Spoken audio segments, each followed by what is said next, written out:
Kung mananalo ka sa isang contest at 100 million pesos ang premyo, sasagi ba sa isip mo ang pagpunta sa isang eksklusibong resort para maranasan ang hindi makakalimutang swimming adventure?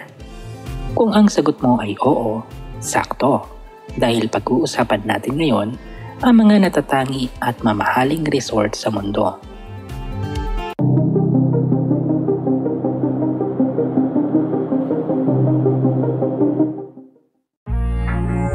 Ang infinity pool ay bantog na disenyo na lugar paliguan.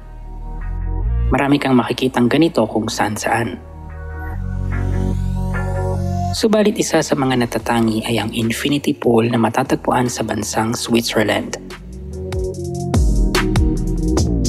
Ito daw ang ipinagmamalaki ng Hotel Villa Honig.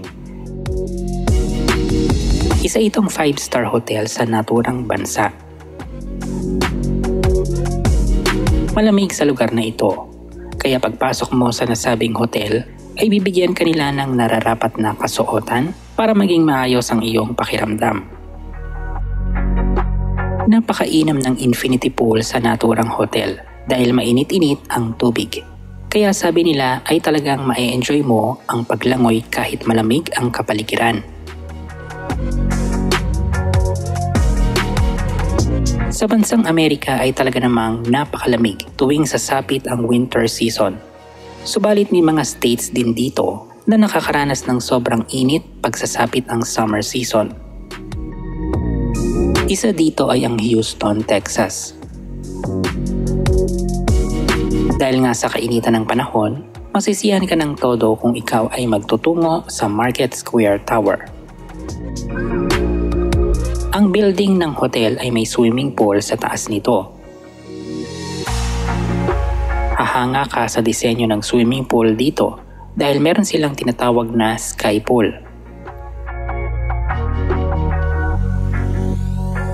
Ang naturang swimming pool ay bahagi ng isang pader ng building at naka-extend ang swimming pool papalayo sa building.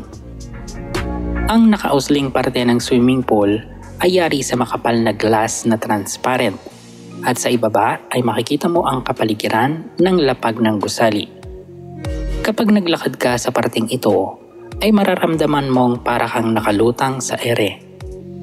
Marahil ay hindi ito kakayanin ng mga taong mabilis matakot at madaling panghinaan ng loob, lalo na yung mga taong may fear of heights. Pero perfect naman ito sa mga taong gusto ng mga extreme adventures. Nagbukas ang sinasabing pinakamalaking swimming pool sa buong mundo noong taong 2006. Matatagpuan daw ito sa bansang Chile. Ito ay ang San Alfonso del Mar sa Algarrobo. Sa lawak nito na 20 hektarya, marami ka ditong makikitang naglalayag na bangka.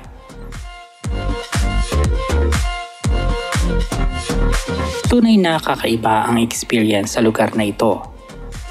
Ang natatanging swimming pool ay naglalaman ng 66 na milyong tubig dagat na kanilang kinukuha sa Pacific Ocean. Sabi nila, may 115 feet ang lalim ng pool, kaya maraming tao na mahilig sa diving ang pumupunta dito.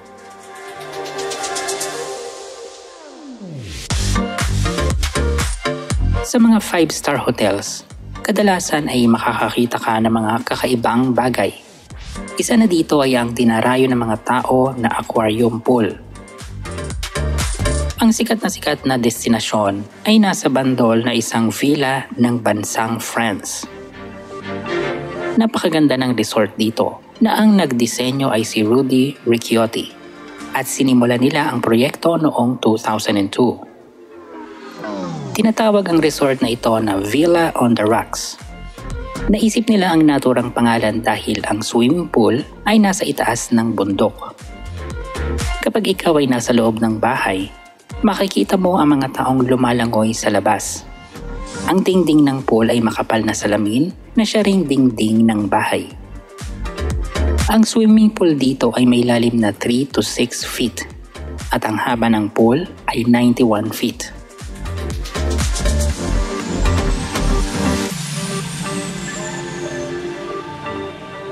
Kung may kakilala ka o nakatira sa bansang Singapore, marahil ay naikwento na nila sa iyo ang susunod nating pag-uusapan.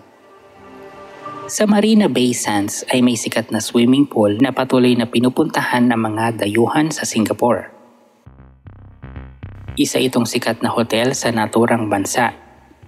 Lahat ng nakakapunta sa swimming pool ay manghang-mangha sa disenyo ng estruktura. Sa itaas na bahagi ng 3 dambuhalang buildings ay may nakahatag na terasa at ito ay tinatawag nilang Sky Park. Pinagdudugtong ng Sky Park ang 3 gusali doon. Sabi nga nila, napakasarap lumagi sa naturang park. Bukod sa swimming pool, ay may iba pang relaxation facilities tulad ng restaurants at bars at marami ring pook pahingahan. Ang disenyo ng resort doon ay infinity pool at ito ay ang pinakamalawak na infinity pool sa buong mundo. Ang lawak nito ay 146 meters. Mula sa itaas ay makikita mo ang mga magagandang tanawin tulad ng Gardens by the Bay na talaga namang nakakaakit lalo na kapag sasapit ang gabi kapag bukas na ang mga ilaw nito. Meron din ditong Spectra na isang light and water show. Kung pag-uusapan naman natin ang bansang Indonesia, isa sa mga pinag-uusapan ng mga mahilig mamasyal ay ang Bali Island. Napakaraming resorts ang matatagpuan dito, kaya nga paborito ito ng mga turista. Kung ang Boracay ay ang paradise of the Philippines, sa Indonesia naman ay ang Bali Island ang itinuturing nilang paraiso dahil ubod talaga ng ganda. Sa naturang isla ay may tinatawag na hanging gardens. Ang resort na ito ay napapalibutan ng rainforest. Hindi ka rin mauubusan ng swimming pool dahil may 44 villas dito. Bawat isa ay may sariling swimming pool. Kapag may sapat ka ng budget, magandang puntahan ang mga resorts na ating napag-usapan.